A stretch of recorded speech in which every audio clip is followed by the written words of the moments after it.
छोटी बहू।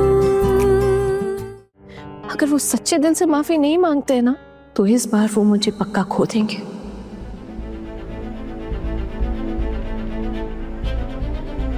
नहीं आना, ये कैसी बातें कर रही है तू? तेरे चले जाने के ख्याल आते ही ना सीने में अजीब सी घबराहट होने लगती है। सच में आना, ऐसा लगता है जैसे हमारी जिंदगी का सूरज ही डूब जाएगा। लगता है हमेशा से तुम ही तो हमें संभालती आई हो। कितनी बार बचाया है तुमने हमें। हाँ, शायद हम स्वार्थी लग रहे हैं, लेकिन तुम चली जाओगी तो हमारा क्या होगा आना?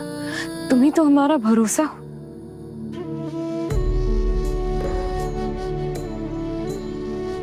मैं मानती हूँ मेरे पति बहुत अच्छे हैं, उन्होंने कभी भी मुझे कोई भी दुख नहीं पहुंचाया। लेकिन एक बात आज मैं आप सबके सामने कहना चाहती हूँ, अगर आना इस घर से गई तो ना केवल हमारी मुश्किलें बढ़ेंगी, उल्टा इस घर के कुछ लोग हमें खित्तों की तरह नोच खाएंगे। और ये भी एक सच है कि अब हम तेरे बिना नहीं रह सकते आना।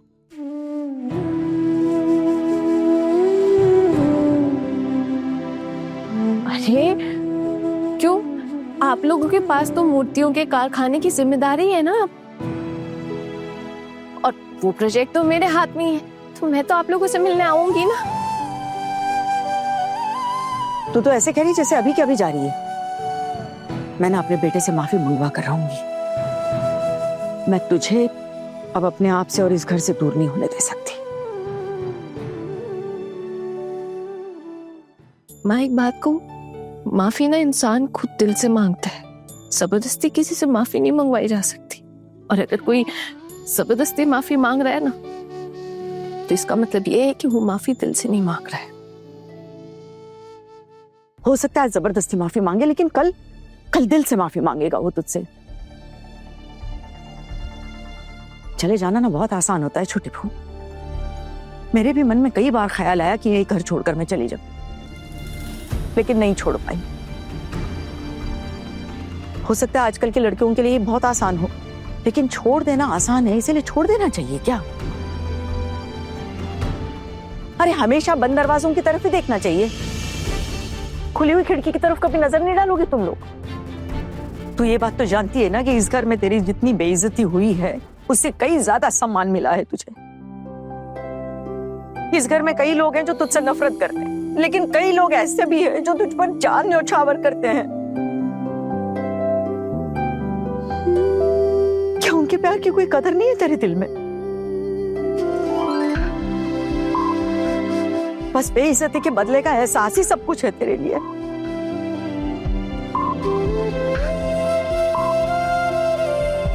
हाँ?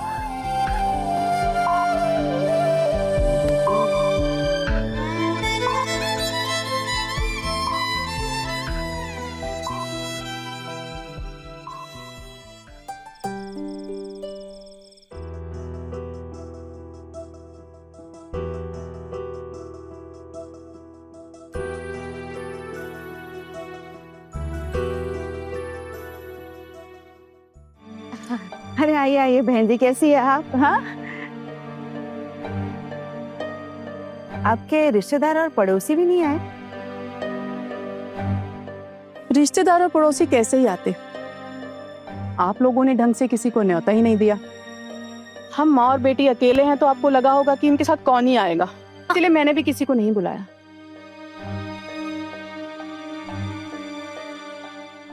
माँ, आपने गलत किया। आपको रिश्तेदारों को और पड़ोसियों को लाना चाहिए था। वैसे भी जिस मोहल्ले में हम रहते हैं ना, वहाँ हम अभी अभी शिफ्ट हुए हैं, तो ज्यादा किसी से खास जानकारी नहीं है। किसी को बुलाती अगर दूसरा बुरा मान जाता तो, इसीलिए मैं अकेली ही आ गई। बस अपनी बेटी से मिलकर वापस चली जाऊंगी। अच्छी बात है, लेकिन बेटी के आशीर्वाद के लिए कुछ लेकर नहीं आए आप?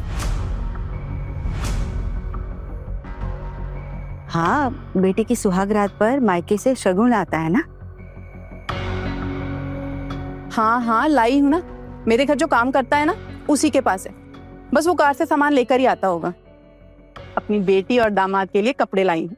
सिर्फ बेटी और दामाद के लिए? जब हम आशीर्वाद देंगे तो क्या हमें कुछ नहीं देगी?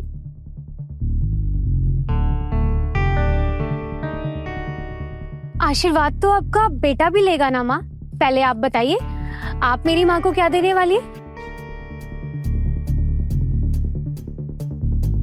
जब आप मेरी माँ को कुछ दे देंगे ना, तो फिर हम भी दे देंगे। क्यों माँ, सही कहा ना मैंने? हाँ हाँ, सब खरीद कर रखा है मैंने घर पर। बस मेरी बेटी ने कहा कि माँ आप अकेले आ रहे हो, अकेले ही वापस जाओगे, तो सब कैसे संभालोगे? जब ये आएगी तो अपने साथ ले जाएगी। हाँ हाँ, अच्छा है। अब वो क्या है कि आप दे या हम दे, बात तो बराबर ही है ना। हाँ, हमें कुछ भी नहीं चाहिए।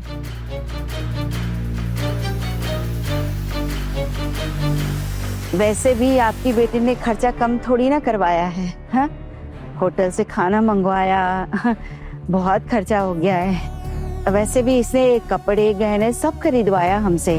देखिए बहन जी, हमारा परिवार ना बहुत साधारण परिवार है, इतने शानो शौकत की आदत नहीं है हमें। मुझे तो लगा था कि आपकी एक लौती बेटी है तो आप इतने तोहफे देंगे कि मेरा बेटा गिन नहीं पाएगा, लेकिन देखे, और आपने ये भी तो कहा था कि आप गहने भी देंगे, पर वो भी नहीं दिख रहे।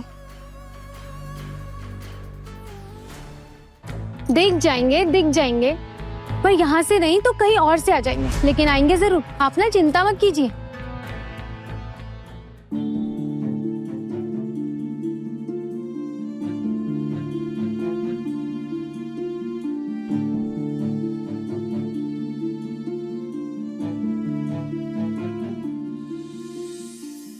अरे आहाना, इधर आओ, मैं तुमको अपनी माँ से मिलवाती हूँ।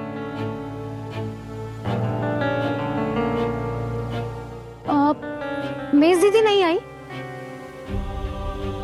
तुम्हें क्या लगता है उनको यहाँ आना चाहिए था? देखो, अब सब कुछ तो हो ही गया है, हमारी रस्में भी खत्म हो गई। अब इससे क्या फर्क पड़ता है कि वो आए या ना आए। माँ, मैं तुम्हें अपने परिवार से मिलाती हूँ। देखो, ये है मेरी छोटी देवरानी, और उनको देख रहे हो आप, वो मेरी बड़ी जेठानी है, और वो मेरी देवरानी है, और वो है इस घर की इकलौती बेटी मिली। ये तीनों मुझसे रिश्ते में छोटी है, और ये मुझसे ना रिश्ते में बड़ी है। आपको मेज दीदी को भी यहाँ लाना चाहिए था, वो बेचारी किसी कोने पे बैठी होगी। अगर तुम उनकी जगह होती तो क्या तुम अपने पति के रिसेप्शन में आती?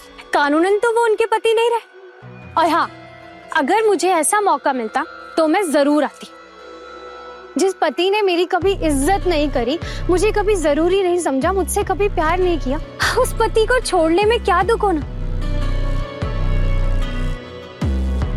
मुझे तो लगता है ना कि उनके साथ बहुत अच्छा हुआ, आज वो अपने पैरों पर खड़ी है, इतना अच्छा काम कर रही है।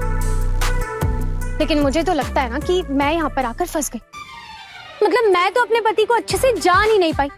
लेकिन एक बात ना याद रखना, मैं ना तुम्हारी मेज दीदी नहीं, मुझे अच्छे से आता है अपने पति को लाइन पर लाना।